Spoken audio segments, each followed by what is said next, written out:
This is the Tropic Pianist Gamers podcast, episode 66, Overcoming Imposter Syndrome. Today I'm welcoming my guest Laura. Hi Laura, would you like to introduce yourself properly? Hi Jen, hi everyone, thanks for having me. So yes, my name is Laura Teare-Jones and I am a hormone and mindset coach and business mentor and the founder of Get Shit Done Club. I hope I can swear on this podcast, which is a networking group for busy people in business. And I am overcoming imposter syndrome myself. Okay, so for those of you out there who maybe not have come across imposter syndrome, which I hadn't before I started my self-development journey, what is imposter syndrome? I think a lot of people, similar to yourselves, they haven't heard of the term, and then when they hear of it, they go, "Oh yeah, I've had that, or I have that," and it's something that will affect so many people. There's evidence that says it doesn't actually apply to just one single demographic of people, and I actually don't really like the term imposter syndrome, partly because I think it just sounds so awful. Syndrome. As soon as you call something a syndrome, it becomes a problem to fix. It's something that is wrong. And actually, imposter syndrome really is just referring to that self-doubting, I call it naggy voice in your head. Lots of people have a naggy voice in their head that kind of just goes, rah, rah, rah, you're not good enough. Why are you trying to do that? And imposter syndrome really is just that inner critic telling you that you're not as good as you think you are, or soon people are going to find out that you are not as good as they think.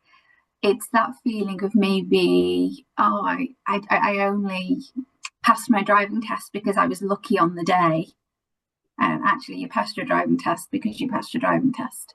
It's that feeling of maybe you think, oh gosh, people put me up on a pedestal and think that I'm really qualified or I know what I'm talking about. And actually, I don't know, I'm just winging it. And a lot of the time I hear people say, I'm winging it through life.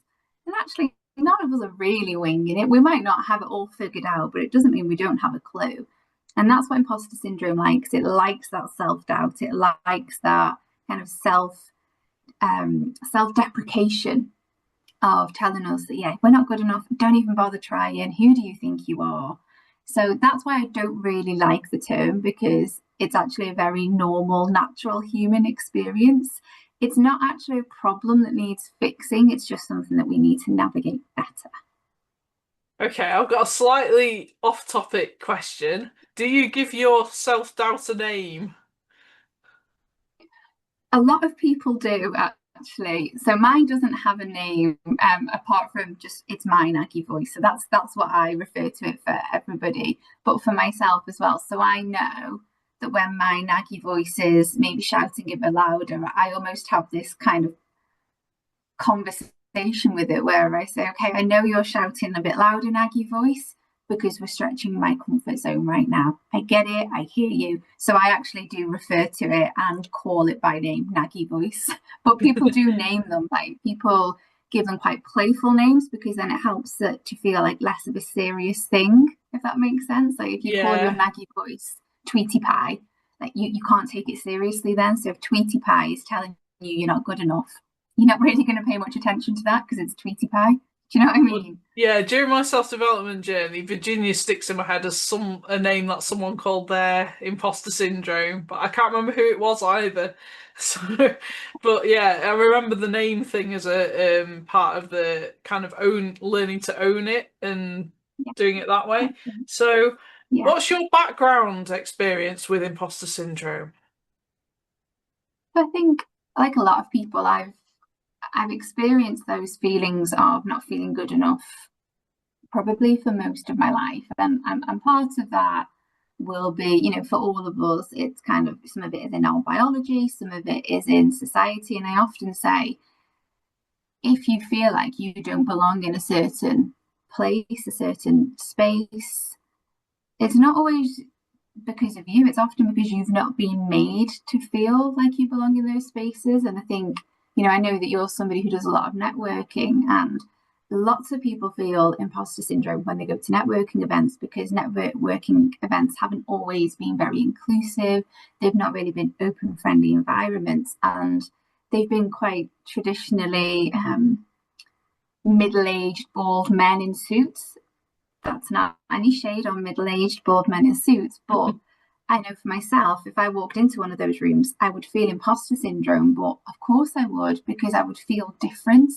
And so for a lot of people, if you are feeling like, yeah, oh, I don't belong in this space, it's probably because you've not been made to feel that way. But then there's also the biology, there's, maybe pressure in school to be really academic or really athletic. And for me, I was never athletic. I wasn't particularly academic. I did well, but I had to work hard, compared to people who maybe just were like naturally really intelligent. And so I always remember feeling like, by, comparatively speaking, I wasn't very good at things. And I also have a hormone condition called PMDD, which is premenstrual dysphoric disorder. And that condition is actually really common. It affects 1 in 20 people who menstruate. But because PMDD is this perfect storm of mental health stigma and period shame, it's not very well spoken about. A person living with PMDD, they tend to experience really extreme emotional and psychological symptoms during the luteal phase of their menstrual cycle, which is for around 10 to 14 days before your period begins. And then symptoms fade away again for a few weeks and then come back again. So it's a vicious cycle. However, it took me until the age of 28 to be diagnosed with that. And because I was living with that condition, experiencing those really intense mood swings, despair, and hopelessness, and not knowing what was causing it, I experienced a lot of gaslighting, being told I'm being dramatic, I'm too much. And that all fed into those feelings of, oh gosh, I should keep myself small. I shouldn't try and do new things. I shouldn't try and be the best version of myself, because I'm somebody who's already causing so much drama. And that all fed into my experience with imposter syndrome, I think. Yeah, so it's a similar diagnosis age to me with my anxiety. So yeah, it's quite a prime age to start recognizing stuff, but it's a bit late in truth, isn't it? Absolutely. And I always say at that point, I had to do a lot of learning, and that was just before the pandemic. So during the pandemic, I think I read every book, every self-help book going, just to try and, yeah, fix myself, when actually I've realized now that I'm not a problem. I live with something which is really debilitating, but it's a serious health condition. It's not a character flaw.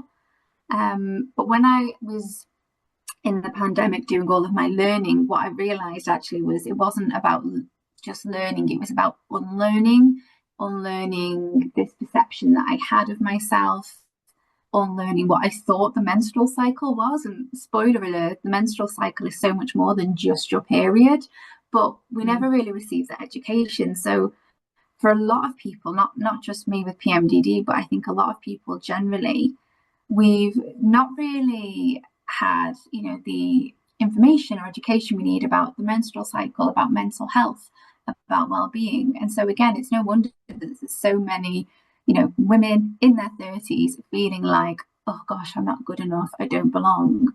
But I do think that once you get that diagnosis, it can be quite empowering in a way.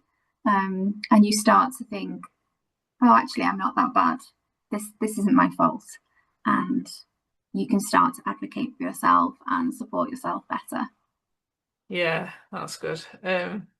Rather than think you're stuck like that forever, like I did, Exactly. but Yeah. yeah. So opinions on imposter syndrome in others. What's your experiences working with others for imposter syndrome so far? So as I said, I run a networking group called Get Shit Done Club. And it's for people in business who have like an amazing business or want to have an amazing business, but maybe they get in their own way. And so I see imposter syndrome in action all the time. I see it from people saying, oh, I procrastinate. I can't seem, or I keep changing my mind, or I just feel really uncomfortable with posting on social media. So that is imposter syndrome in action, because it's not feeling good enough, worrying what people are going to think, feeling like you're not qualified enough. And it's such a shame, because when you have a business, particularly a business which is born from kind of lived experience like yourself and mine as well, you know that the business that you have is going to provide such a great solution for the people. It can literally change their lives. But your own imposter syndrome is kind of saying to you, like, oh no, don't put that post on social media. Don't go to that networking event. Who do you think you are? People are going to laugh you out of the room. So I see this all the time. And I think people think that Get Shit Done Club is all about kind of, yeah, they think it's quite like a get shit done. They think it's quite a tough approach, but actually it's more about approaching your business from a sense and a direction of, okay, you're feeling it, you're struggling, let's take action anyway. Let's prove it wrong. Let's do the do anyway.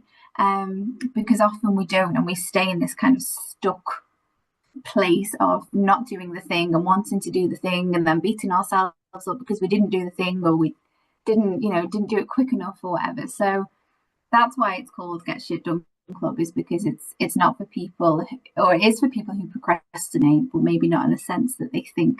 That makes sense. So I see it all the time. Yeah, I think I do as well quite a lot amongst my piano students, the ones who think they can't do something and then miraculously by the end of the lesson they manage to do whatever it is they think they couldn't do at the beginning.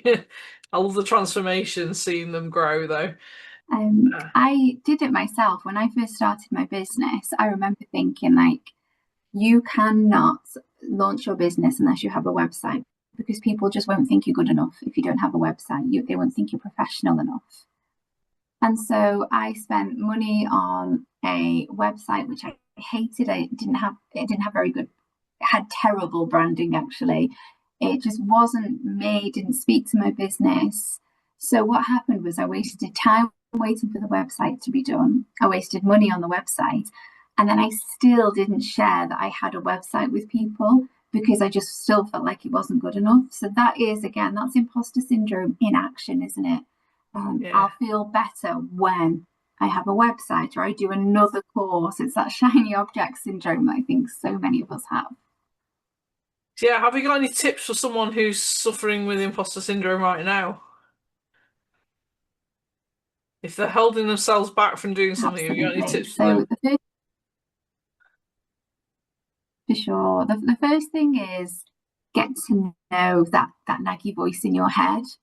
I think often we think we need to squash it down or get rid of it because it's imposter syndrome. But what I always say is just take a moment to almost listen to it. Ask yourself, where is this coming from? Is it a fear of judgment? Is it a fear of rejection? And recognizing these patterns can help you to see that that naggy voice in your head isn't just like a personal flaw, but it's just conditioned responses to the world that we live in. And it might mean that you need to do a bit more kind of deeper inner work, but it could just be actually that you just need to, yeah, connect with your naggy voice a bit more. And then from there, you can, I call it, give it a reality check. You are not that bad. And if your imposter syndrome or naggy voice is telling you you are, it's wrong. We're so often focused on our flaws that we overlook our strengths. So instead of assuming that you don't know enough or that you're not good enough, start making a list of your qualifications, your experiences, any feedback that you've had that just prove that actually you're okay, you're doing a great job. And just start to challenge that naggy voice in your head gently. When it starts saying you need to do another course or you need a website or whatever it might be, just start to challenge it with compassion. And remember your why as well, because I think so many of us are doing the work now that we wish that we'd had support with years ago. And if you needed somebody a few years ago to support you, then the chances are that others now need you. They need what you're offering. And what a shame it would be if they never got to experience that just because you were too scared to share it with the world. So just reconnect with what's really important to you, and not just in business, but generally as well. And Yeah, surround yourself with people who inspire you. And what I mean by that definitely. is, I never want to walk into a room and feel like I'm the best person in that room. I want to walk into a room and feel like, wow, there are so many inspiring people here, and I can have that for me as well. So find communities that lift you up and remind you that success isn't about luck. It's about showing up, it's about doing the work, just like everybody else is doing. And if you do find yourself comparing, which we all do it from time to time, we have that comparisonitis. Again, just start to shift your perspective from, I wish I had that, to, that is possible for me too. I can't wait to have that for me too. And build up those around you who might also be struggling. Remember that imposter syndrome doesn't just affect a particular demographic. So if there are people in your networks and your communities who you have out on a pedestal and you just think, wow, that person's amazing, just remember that they might also be struggling with a naggy voice in their head. So it's about being compassionate across the board to everybody. And then the last Great. thing I would say really is focus on your growth, not on your perfection. So rather than fixating on, what you haven't done or all the things that are going wrong, start keeping a track of your progress. And I don't know if you ever heard of a to-do list. Yes. Nikki Bailey, So the a to-do Dallas. list. Okay. A to-do list, for anyone who's not heard of that, is rather than keeping a list of all the things that you need to do in a week and then feeling like a failure by Friday afternoon, you start keeping a list of all the things that you've done instead. So it's like a to-do list in reverse. And what that does is it just helps to build your feelings of self-efficacy and self-esteem, because often what we plan to do and what we actually do are two very different things, because life will throw us curveballs. And I think particularly for people in the summer holidays, they might be feeling quite stretched at the moment because they're trying to juggle childcare and work, and that's really, really challenging. So if you have less time to work, then the likelihood is your output is going to be less as well. And it's about being really kind to yourself. But if you can have a to-do list where you can write, well, I got the children up and dressed, I got them to summer camp or whatever it is, I managed to go to a networking event, I managed to put this offer out, I managed to do a load of washing. There are 3 brilliant areas of your life that you've contributed to in that day. Give yourself some grace and own that actually you've managed to multitask, because it's so, so challenging. And imposter syndrome and that naggy voice in your head, they love self-doubt and it loves that kind of feelings of failure. So if you've got any kind of self-doubt just kind of trickling in your brain, it will jump all over that.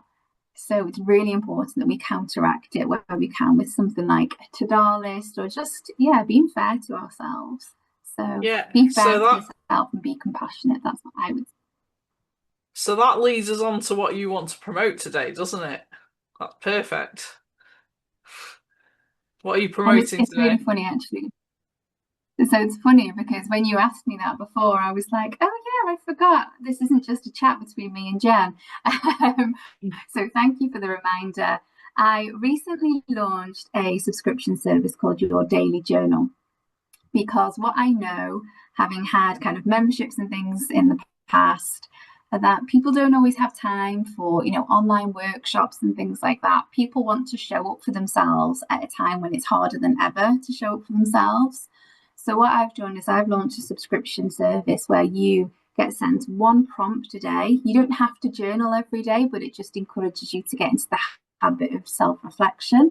If you've got time to journal, fantastic. If you journal once or twice a week, that's okay as well. But the prompts are there just to give you that inspiration, really, and that nudge to pause and reflect and let your mind wander for a little bit. And then we have one monthly workshop where it's going to be a bit like a book club, but for writing, where people can talk about how they found the prompts that month, and we'll do a gentle guided journaling practice as well. So that subscription launched in July, actually. In fact, it's a month old today, and it's £7 to join for kind of the founding members. So if anybody's interested in that, then they can just get in touch. Cool. So, how do you get in touch with you generally if people want to work with you or tap into your knowledge? So you can find me on Instagram, Facebook, LinkedIn. I'm just Laura Teare-Jones, and my website is lauratearjones.com.